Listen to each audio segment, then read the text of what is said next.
ជាន់ទី5នៃប្រាសាទពន្ធរាយឆពាន់រាំងសីដែលមានទំហំ420ម៉ែត្រជារង្វង់និងមានកម្ពស់5ម៉ែត្រ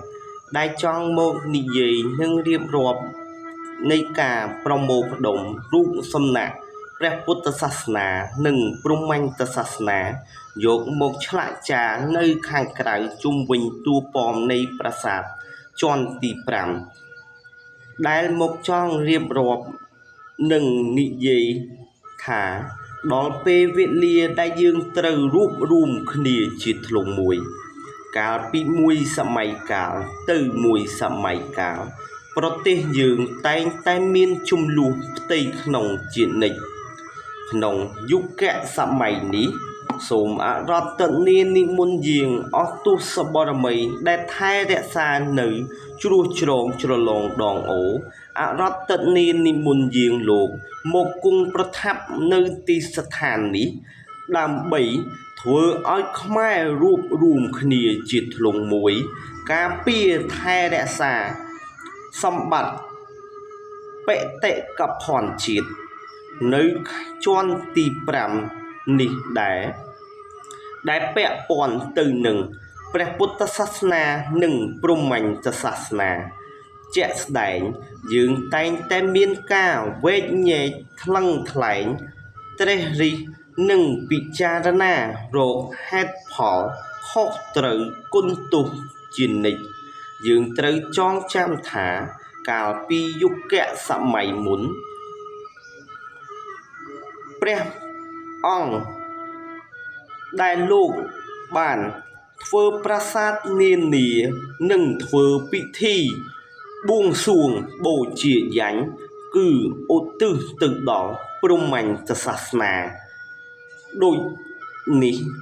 ពួកយើងត្រូវតែរួបរួមគ្នាជាធ្លុងមួយថែរក្សាមរតកវប្បធម៌របស់ដូនតាខ្មែរដែលលោកបានបន្សល់ទុកជាវត្ថុតាងដូចជាប្រាសាទនានាតែនៅក្នុងយុគសម័យនេះដោយយើងជ្រកក្រោមលប់សុខសន្តិភាពគឺគោរពទៅដល់ព្រះពុទ្ធសាសនាល្មមដល់ពេលវេលាដែលយើងត្រូវសហការគ្នាជាធ្លុងមួយមិនថាបុគ្គលណាកាន់និន្នាការណាកាន់គោលការណ៍ណាមួយដែលគោរពទៅដល់ព្រះពុទ្ធសាសនាឬក៏ព្រហ្មញ្ញសាសនានោះទេយើងត្រូវផ្ដោតជាធ្លុងមួយថា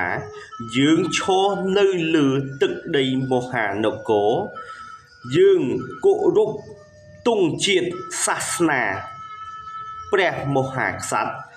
យើងគោរពទង់ជាតិប្រទេសរបស់យើងត្រូវតែ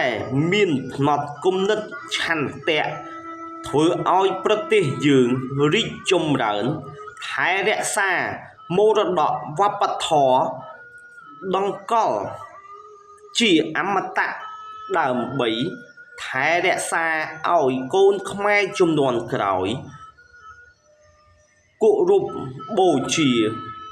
បន្តពីយើងនៅខាងក្នុងតួប៉មប្រាសាទនោះទៀតសោតក៏យើងមានដង្កល់រូបតំណាងឲ្យព្រះពុទ្ធសាសនានិងព្រហ្មញ្ញសាសនាការរួបរួមប្រមូលផ្ដុំគ្នាជាធ្លុងមួយហើយនៅខាងក្នុងសាលនោះទៀតសោតក៏យើងមានធ្វើជាបន្ទប់ដើម្បីដាក់ដង្កល់ក្រាំងប្រវត្តិសាស្ត្រមួយនៅក្នុងយុគសម័យនេះដែលជាសារមន្ទីរដង្កល់ព្រះត្រៃបិដកនិងគម្ពីរត្រៃវេទដែលមានក្បួនសិលសាស្ត្រនិងយុទ្ធសាស្ត្រជាដើមដើម្បីថែរក្សាទុកឲ្យកូនខ្មែរជំនាន់ក្រោយចេះស្រឡាញ់គ្នាចេះរួបរួមគ្នាសាមគ្គីគ្នាជាធ្លុងមួយដើម្បីថែរក្សា វប្បធម៌ប្រពៃណីជាតិខ្មែរនៅខាងក្នុងចំកណ្ដាលនៃជាន់ទី5នោះទៀតសោតក៏យើងមានទីស្ថានមួយដែលមានទំហំ200ម៉ែត្រជារង្វង់នៅចំកណ្ដាលនោះទៀតសោតក៏យើងមានដាក់រូបសំណាកព្រះពុទ្ធសាសនានិងព្រហ្មញ្ញសាសនាដើម្បីឲ្យកូនខ្មែរដែលគោរពសាសនាទាំងពីរវិញគ្នាជាធ្លុងមួយថែរក្សាសាមគ្គីគោរពបូជាយើងត្រូវរើសពេលវេលាថ្ងៃដែលល្អខែដែលល្អសមគួរដែលនឹងធ្វើពិធីប្រារព្ធបួងសួងទៅដល់ព្រះពុទ្ធសាសនានិងព្រហ្មញ្ញសាសនាដើម្បីឲ្យលោកគង់ប្រថាប់នៅទីស្ថាននេះជួយបីបាច់ឃុំក្រងថែរក្សាមហាអាណាចក្រខ្មែរនិងថែរក្សាមរតកវប្បធម៌សម្បត្តិជាតិឲ្យបានគង់វង្សរឹងមាំយូរអង្វែងបន្តទៅមុខទៀតដោយជ្រកក្រោមលុបព្រះករុណា